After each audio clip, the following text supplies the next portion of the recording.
So the beauty of this is, and I'll start here before I sort of give you my journey, is you're going to spend more time in your life. I had a college professor. I took this horrible class called Society and the Meaning of Work.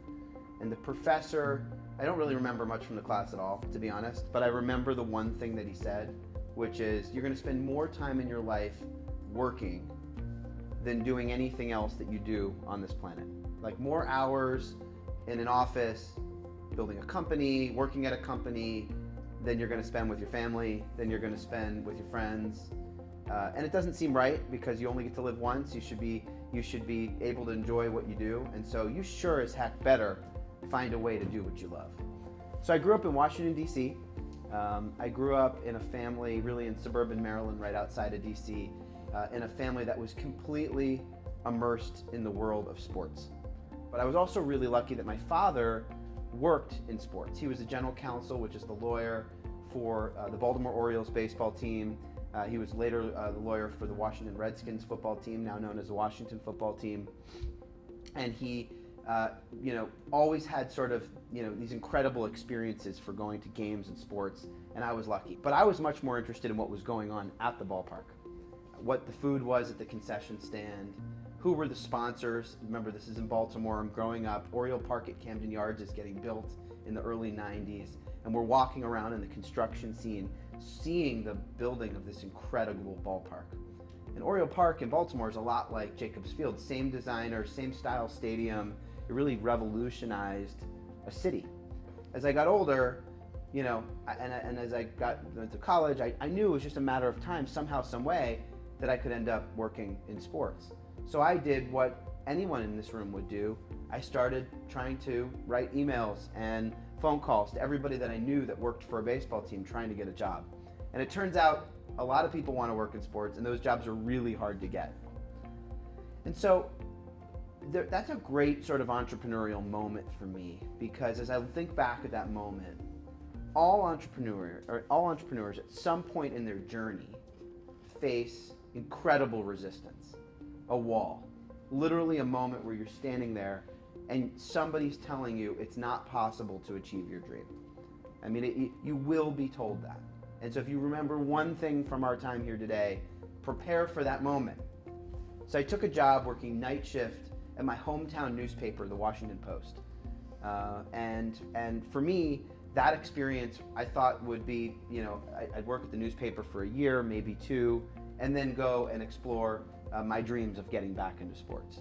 I ended up staying at the Washington Post company 15 years, 14 and a half years, worked my way up from summer intern through sales manager to sales director to overseeing all of our national and global sales as the company's chief revenue officer. And so getting a chance to build a news product in Washington, D.C., my hometown, working directly with Apple, literally emails back and forth with Steve Jobs. How cool was that? I loved what I was doing.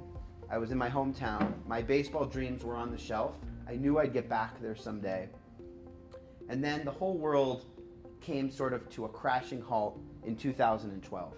I walked into work the same way I had every other day since I've been at the Post. I had my white starched shirt on. I had my tie. You had to wear a suit and tie every day when you walked in to the newspaper.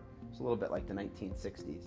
And I'd go into the boardroom, and the CEO of the company was there, and he was sort of in tears.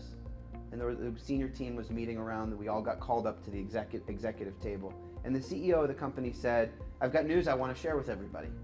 We've sold the company."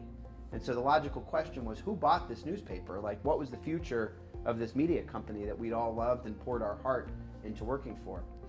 And the answer was Jeff Bezos, which was great for the community and great for the company, but it also meant I was out of a job. And so I found out 2 weeks later that my responsibilities would be replaced from a guy from Seattle who was coming in from Amazon to take over the digital business for the company. And so I spent a good portion of that summer driving throughout the Midwest and the East Coast, going to baseball games. The same way that I'd done with my dad all those years earlier as a kid, I now had a 3-year-old son who I wanted to teach about baseball. I met a gentleman who had really led me to understand that you could actually buy one of these baseball teams if you found one that was for sale. And I learned that the Akron Arrows in Akron, Ohio, at Canal Park were for sale. The owner of the team had owned the team for about 25 years, was living in Boston, wasn't that engaged in the community, got into a huge fight with the mayor. We'll tell that story another day. Almost actually got in a fight, and nobody was coming to the games. And so here was this beautiful ballpark. I'd never been here. I looked at pictures online, and I was told by a friend, hey, you got to go to Akron, Ohio, and check out this ballpark. I'm like, what? Why do I want to go to Akron? What's in Akron? I'm sitting in my apartment in DC. I didn't want to go to Akron. And he said, no, you got to see it. There's this incredible downtown ballpark right on Main Street. Akron is this incredibly cool town. There's 3 Fortune 500 companies there. The university campus is right next to it.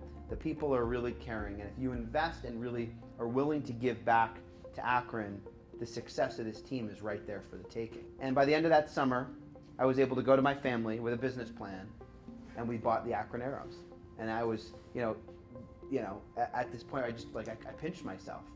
I owned a baseball team, and I took all that experience from the experience with my childhood as a kid with my dad, and that experience at the Post running a company that had at that point about $1 billion in revenue and 2,500 employees. I had sort of this big experience, and here I am. I showed up. I was given a key by the city the day that I bought the team. I was the only employee in the building. Sort of an eerie place being in a ballpark all by yourself, and realized that you've just taken every ounce of money, everything out of savings, made all kinds of promises to all kinds of people, and then here I was, and like, well, now what do I do?